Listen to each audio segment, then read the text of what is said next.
Here's a trivia question for you all. What's something that every other G7 country has that Canada doesn't? Paper money, warm weather, a real plan for the economy. Good guesses, but not quite. The answer is high-speed rail. That means trains that can travel roughly over 200 kilometers per hour. They're everywhere. They're in Europe, China, Japan, and even our friends in the United States have one. But Canada doesn't. It's been something that people have been talking about for decades and decades with not much to show for it. But in 2022, that all changed. My name is Fahad Raymond. I grew up around Toronto, and in this video, we're gonna go on a deep dive into all things high-speed/high-frequency rail in Canada. Are we finally getting one? Are there gonna be new trains? And what's going on with Via Rail? Is there even gonna be a Via Rail in the future? A whole lot has unfolded over the last year, and especially if you're Canadian, you're gonna wanna know all about it. Because what I'm gonna be talking about here is stuff that's gonna impact generations of Canadians for decades to come. So without further ado, let's get on into it, starting with a brief history of how Via Rail came to be our sole intercity rail provider. I promise you, it all ties together, so sit back, get comfortable, and let's dive in. The significance of railways and rail travel in Canada goes all the way back to before Confederation. In the mid-1800s, there was a massive railroad boom occurring in the entire Western world. Rail was a new technology that could move people and goods further, faster, and more reliably than via canals and boats or by horseback. Just like our society has completely transformed in recent years with the advent of the computer and the internet, railways in the 1800s had much of the same effect.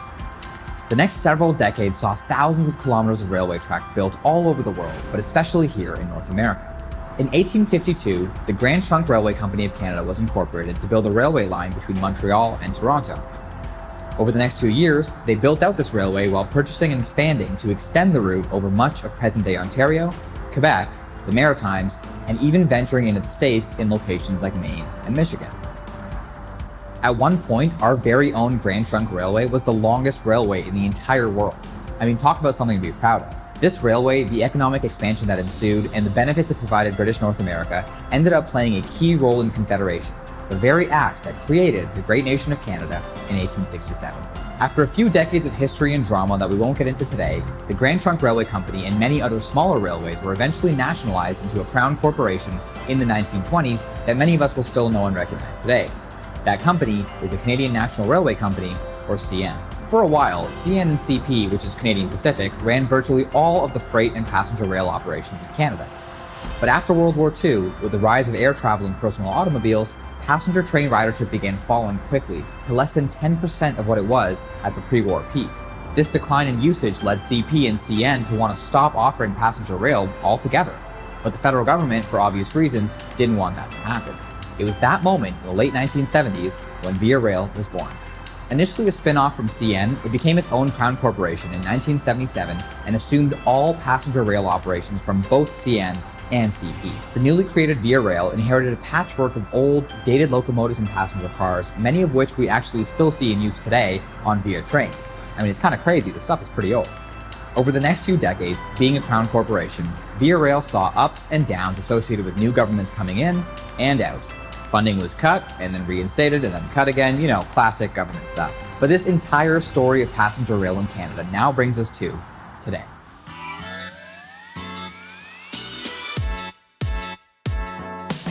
Today, Via Rail operates a network of intercity train service all across the country, running 475 trains per week over 19 routes. These routes include the Canadian, which goes from Toronto to Vancouver, the Ocean, which goes from Quebec to the Maritimes, the primary corridor service between Ontario and Quebec, along with a few smaller routes scattered about. A vast majority of Via Rail trains and riderships occur on the Windsor to Quebec City corridor. And when I say vast, I mean 95% of their ridership and 77% of the revenue comes from this popular route. And for good reason. The Quebec City to Windsor corridor is the most densely populated and heavily industrialized region of Canada. It spans major cities like Toronto, Ottawa, Montreal, and Quebec City, while also connecting regions along the way like London, Waterloo, Peterborough, Kingston, and a few others. This 1,150 kilometer stretch may be small in comparison to the overall size of Canada, but it contains over half of the population and a lot of our economic power. It's also pretty much in a straight line, which helps. So it completely makes sense that this would be Via Rail's bread and butter. But Via service on this corridor today isn't without its problems.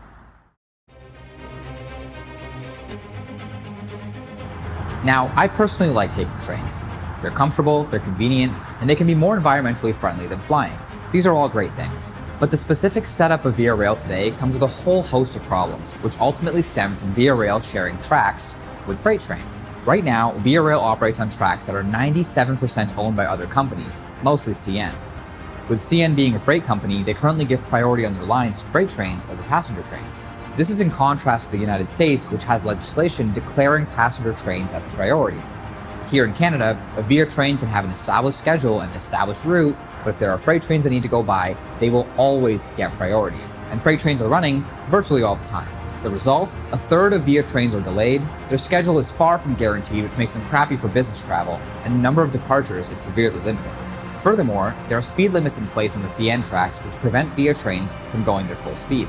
With our population growing and train ridership increasing to the highest levels in the last 30 years, intercity rail in Canada is and has been in dire need of some upgrades for quite some time.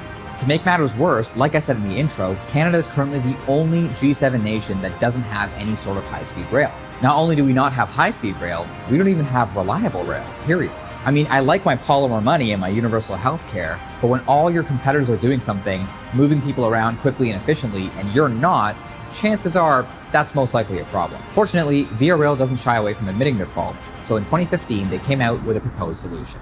In 2015, after decades of discussion and studies around faster trains, Via Rail unveiled their high-frequency rail vision, known simply as the HFR proposal. In this proposal, Via Rail was seeking to build new, dedicated tracks for their trains, stretching from Toronto, heading north instead of south, and then moving east all the way through Peterborough, Ottawa, Montreal, Trois-Rivières, and culminating in Quebec City.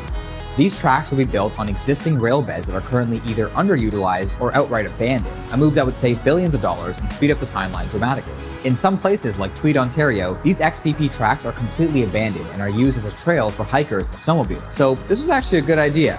A rare Canadian W, as the youngins would say. Not only would this be a dedicated, passenger-only rail line, eliminating the whole freight train problem, but it would also include some track upgrades which would allow for faster speeds overall. In this Via Rail proposal, the trains would be able to travel up to 177 kilometers per hour. This would stop short of true high-speed rail, which is considered to be north of 200 kilometers per hour, but the big appeal, as pitched by Via Rail, is that it would offer 2/3 of the benefit of high-speed rail at 1/3 of the cost. You see, if they want to go faster than the 177 kilometers per hour, they would have to upgrade the tracks from the current Class 6 rating, which maxes out at the 177 kilometers an hour, to Class 7 or Class 8 tracks, which we currently don't have any of in Canada, period. Class 7 tracks can't have any grade crossings, which is when trains pass directly through roads like this one here. Instead, they would have to have raised bridge crossings like this one over here, over any and all roads that they pass by. As I'm sure you can imagine, digging out and building a bridge at every single road crossing in the 1150 kilometer stretch would be really, really expensive. That's a whole lot of polymer. So no, this Via Rail proposal was not true high-speed rail, and yes, it would still have us in pretty rough shape compared to countries in Europe and Asia, which regularly have trains going nearly double the speed, but it would still be a massive upgrade for Canadians, and the price tag would come in several tens of billions cheaper than true high-speed rail. So while it wouldn't exactly be high-speed rail, because it's on dedicated tracks, it would be able to be high-frequency rail. Some of the benefits of HFR would be shorter travel times, which would reduce trip lengths by roughly 25%. They'd have 3 times as many departures now that the tracks wouldn't be all clogged up with freight trains, and on-time performance would improve to an estimated 95%. So intercity travel in the corridor would become notably faster, more frequent, and significantly more reliable. This is something that's crucial to accomplish if Via is to be a viable option for business travel on the popular Toronto to Ottawa or Toronto to Montreal routes. Add on to this Via Rail's new trains they've ordered, and we'd have a pretty damn good rail system on our hands. Speaking of those trains, let's talk about the new fleet next. Okay, so a major part of Via Rail's revitalization efforts is their brand new fleet of Siemens trains. The old fleet, the LRCs, were badly dated and over a decade past their anticipated service life. We needed better, that much was clear. Once the federal government gave Via the green light in 2017, Siemens Mobility was awarded the contract to bring a brand new fleet of trains to Via Rail. These trains would consist of the Siemens Charger locomotive combined with the Siemens Venture passenger cars. And these new trains are not just newer, they're better in almost every conceivable way.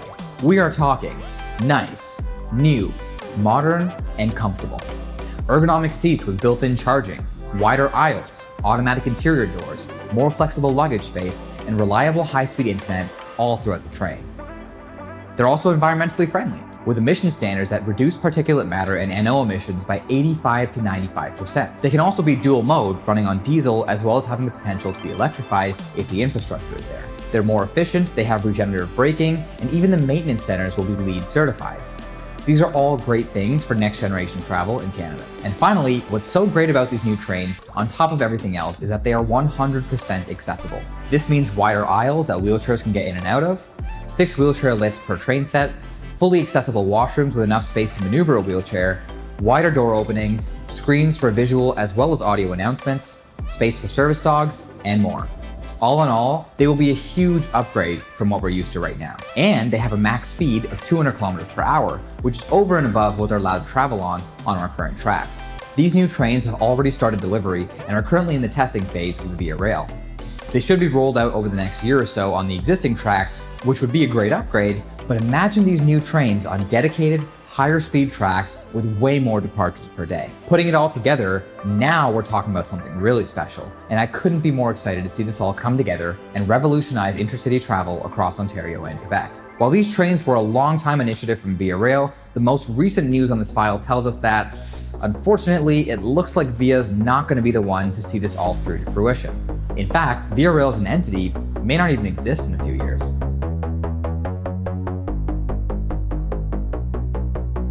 Alright, so far we talked a lot about Via Rail, its history, the current problems, and their monumental plan to bring high-frequency rail to Canada.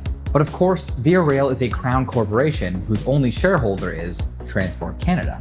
So of course, it's Transport Canada and the Minister of Transport who make all the final calls and who would be ultimately responsible for making it all happen. In July 2021, the Minister of Transport, Omar Al-Gabra, held a series of press conferences where he confirmed that the federal government is indeed moving forward with the HFR proposal and will be taking concrete steps to begin the procurement process. There, he announced 2 major items.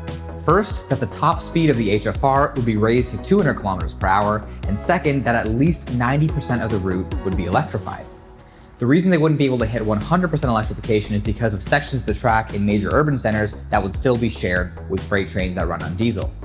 And the 200 km per hour max would be achieved by replacing tracks and building bridges in certain sections of the route, but not the entire way. Still, this would shave the Toronto to Ottawa route down by 90 minutes, from the current average of 4 hours and 27 minutes to just under 3 hours. That is incredible. Ironically, the Transport Minister's own journey from Toronto to Quebec City that day took more than 11 hours after their train got held up by a freight train. After this initial announcement, the next piece of action came in March 2022 when the Minister of Transport officially announced a request for expressions of interest, an RFEOI, which is just a fancy way of saying that they would be officially seeking interest from the private sector to assist them in making this a reality.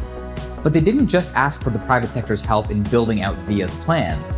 They asked for a private sector partner to help them design, build, and run the HFR plans.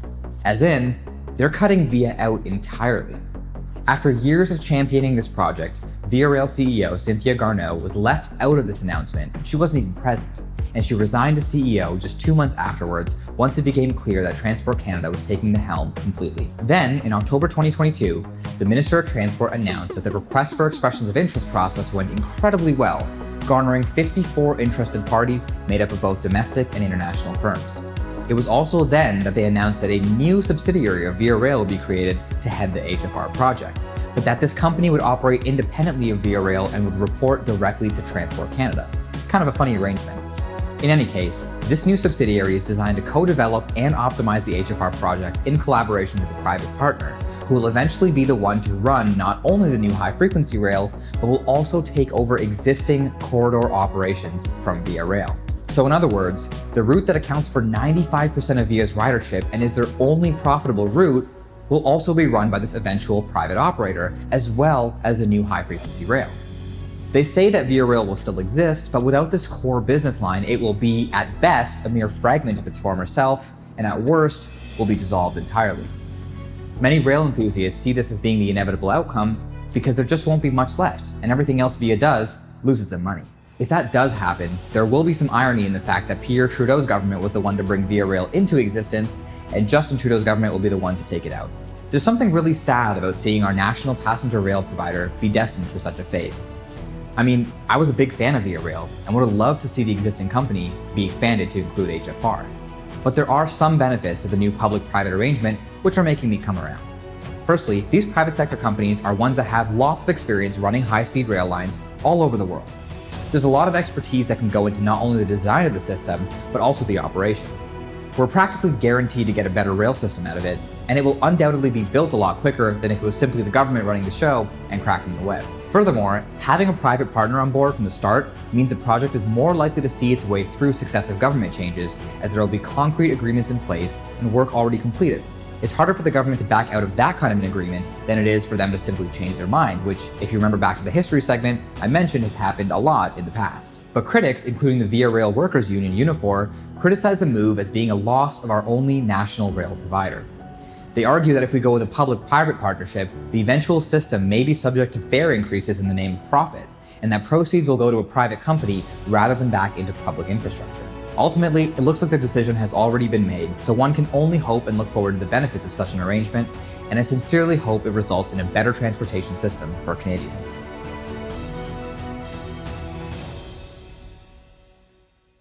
So, with all the drama out of the way, you now may be wondering, how soon is this all going to happen? When can we expect to ride a high-frequency rail?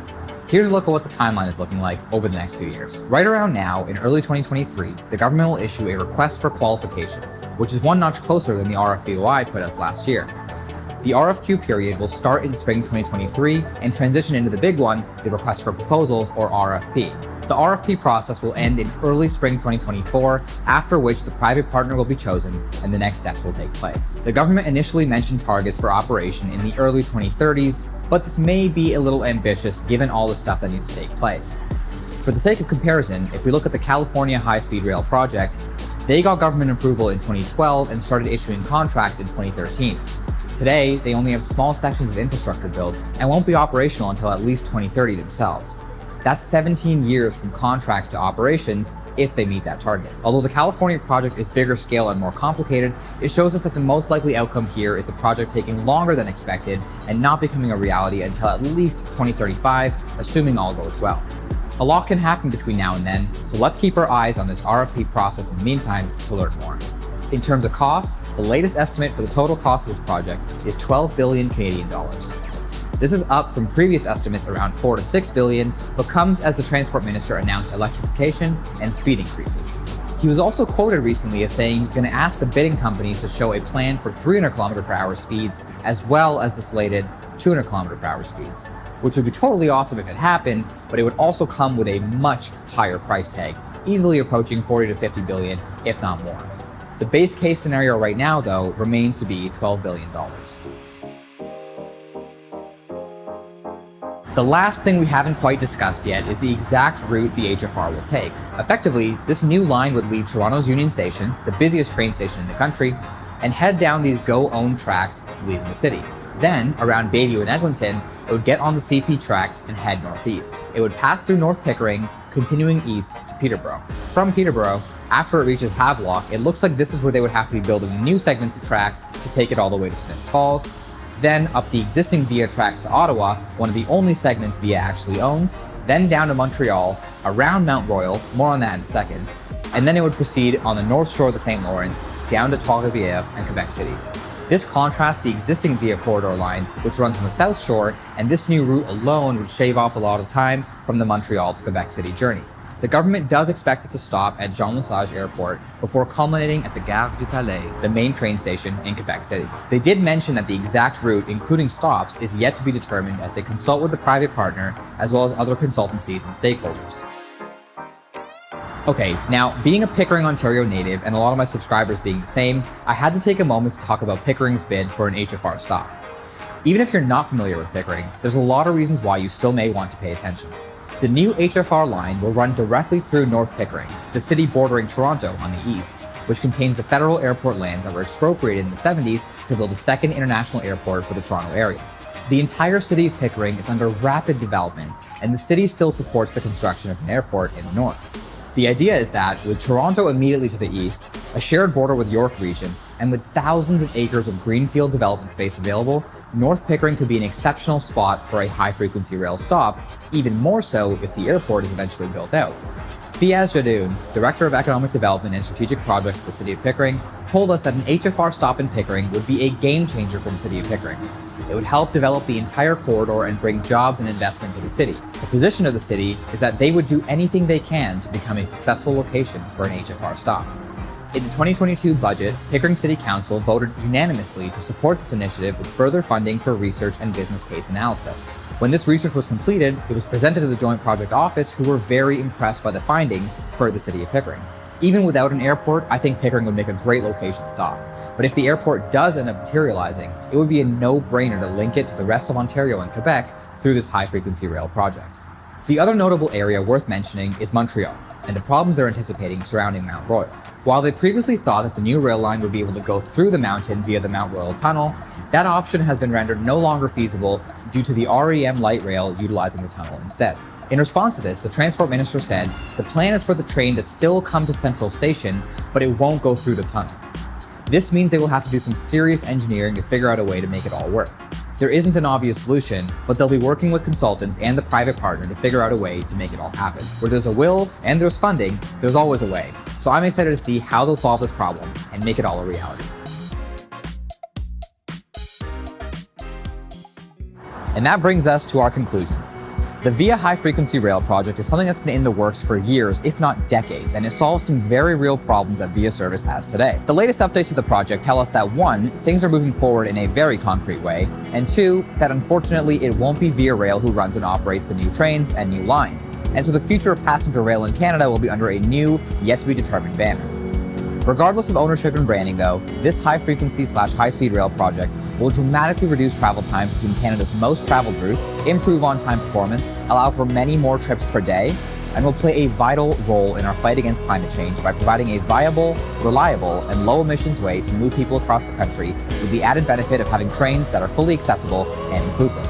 Just like the Grand Trunk Railway fostered economic growth and development in the years leading up to Confederation, this new high-frequency rail line will provide unprecedented economic opportunities and next-generation connectivity within the most populated stretch in the country. It's remarkable what happens when you give people ways to move around quicker, easier, and more comfortably. Whether it's the ability for a Torontonian to visit Montreal for a weekend, a Peterborough family to attend a concert in Toronto, or for anyone and everyone to visit the incredible beauty and history of Quebec City, this once-in-a-generation public infrastructure project will bring unity and discovery to our great nation. And I can only hope to see high-frequency and high-speed rail extended out to the rest of the country as well. That's all from me for now. Now I want to hear from you. What do you think about the plans for high-frequency rail? Do you think they should proceed with simply high-frequency rail or go all in for faster high-speed rail? Are you a fan of the public-private partnership? Drop your thoughts down below and let's have some conversations. If you found any value in this video at all, please go ahead and hit those subscribe and like buttons. And if there's anything further I can do to help you out, please go ahead and click the link in the description to book a discovery call with me.